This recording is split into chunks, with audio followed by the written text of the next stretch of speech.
And welcome back into the Bettor Half Hour. You know what time it is, my favorite segment where we bring in guests. You've seen them on this show. You've seen them on the Betting Exchange. My guy, Sean Little, back in the building. You already know we're here, man. Dude, it's Pro Bowl week. It's not quite Super Bowl week, but we're getting there, man. I'm happy to be here. Thanks for having me. Fired up. All right.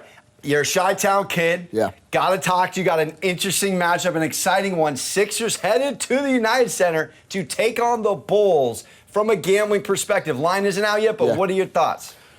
We're talking about more overall the East, right? So, like, when we look at 3.5 games between 1 and 6, you're a bad week away from being in the play-in. So that's how tight the East is. We knew the East was going to be tight going into the year, but to have 3.5 games separate 1 through 6 is pretty impressive. The Bulls just got to get healthy. My guys got to keep treading water until their guys get back. Lonzo Ball, Alex Caruso, Javonte Green's been in and out as well. I'm just looking for them to stay healthy enough to get to later on in the season where we can start making some noise in the playoff. Well, I know you were, interestingly enough, on the Heat earlier in the season. You were high on the Bulls and you were high on the Heat. The Heat are looking great. They've actually outperformed the market for the injuries they've been dealt. What are your thoughts on Miami right now at the moment? Yeah, they're very, very good. They have that pedigree that we talked about going into the year. They know how to win. They have that culture. I think there's 4 real teams that can win the East. We got Miami, we got Philly, we got Milwaukee, we got the Nets. I think the Bulls are a piece away. Karnisovas, the GM president, we're 7 days away from the trade deadline. Last year he went and got Nikola Vucevic, so he will make a move, and I think the Bulls need one to actually make some real noise in the East. So you think they're a piece away? Because right now they're playing consistent ball, and they're doing it without Vucevic for some, a little ball without. DeRozan missed a little bit, LaVine missed a little bit. I mean, in a 7 game, when you're looking at the Bucks and those guys, I don't think we can beat them. I think we need a little bit more help. We need another big. We need some bench scoring. And then we need the guys to get back healthy and then get that chemistry back that they had early in the year. Because early in the year, we were rolling. So we'll see what happens there. I love that you're saying we. All right. Let's shift. Little touchdown prop here. It's out there. Who do you think is more likely to catch a 2-touchdown Super Bowl? Cooper Kupp or Jamar Chase? For the fact that Cooper Kupp is minus 210 for an anytime touchdown is ridiculous. Like, you're going to have to put up $2 to get one on an anytime TD, and he's only going to get like 7 or 8 catches? That's crazy. But you got to look at Cooper Kupp here. You see the graphic. 6 games this year, he had 2 touchdowns. 6 games, he had 2 touchdowns. 6 games, he had 0. So he's catching 2 touchdowns just as much as he's not scoring at all. This dude's been very, very impressive. Chase, 2x. 3x 2 touchdowns this year. So Chase also had a 3-touchdown game. But at the price, 2 touchdowns for Kupp plus 280, 2 touchdowns for Chase is plus 550. For the price, at a 550, I'd have to look at Chase because I don't see why he couldn't go crazy. But Kupp is, come on, it's ridiculous. I love that. I think you got to lean Kupp just because he's getting home field advantage too. He's been in that dome. He's been balling out. But, for the payout, Jay Chase could ball, man. Yeah, man, absolutely.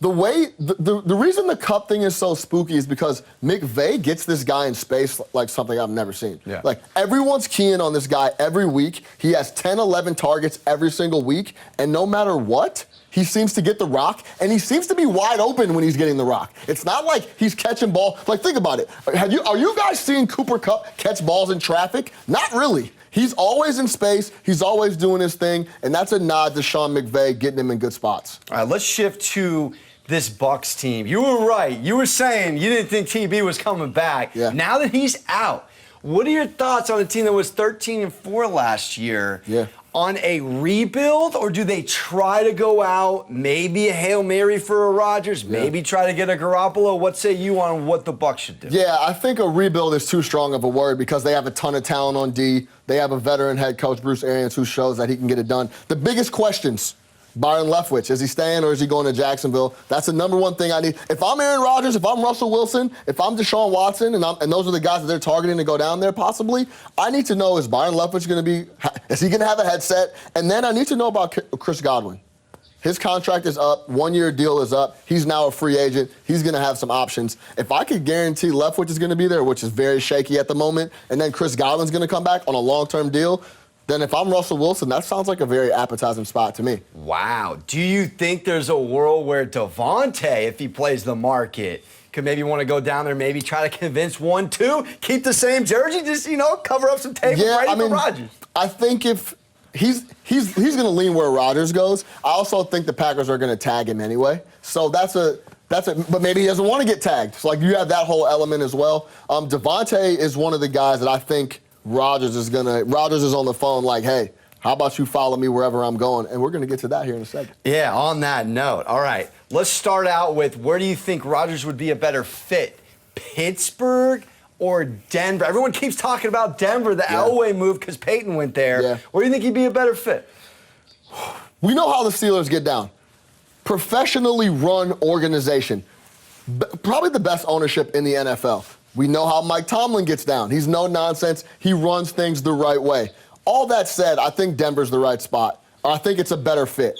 They have more young talent. Cortland Sutton, Noah Fant, Jerry Jeudy, Javonte Williams, a stud young running back.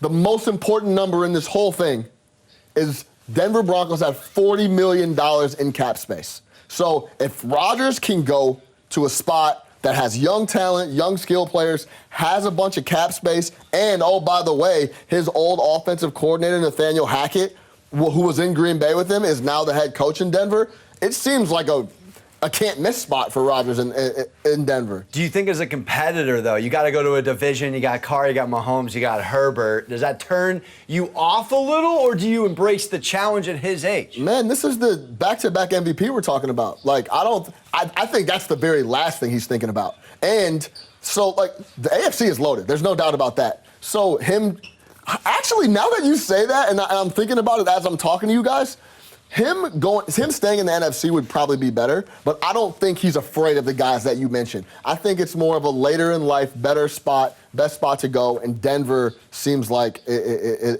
the leader in the clubhouse. Real quick, I know you're sharp as a tack. Are you leaning Bengals 4.5? I'm leaning Rams. Wow. I'm leaning that way. I think this is the Aaron Donald game that we've been waiting on. He could have a monster Super Bowl. Hey, Joey B got sacked 9 times. Little Donald, little Floyd, little Von Miller, former Super Bowl MVP. Hey, don't go anywhere. I'm going around the world, little football on the Better Half Hour.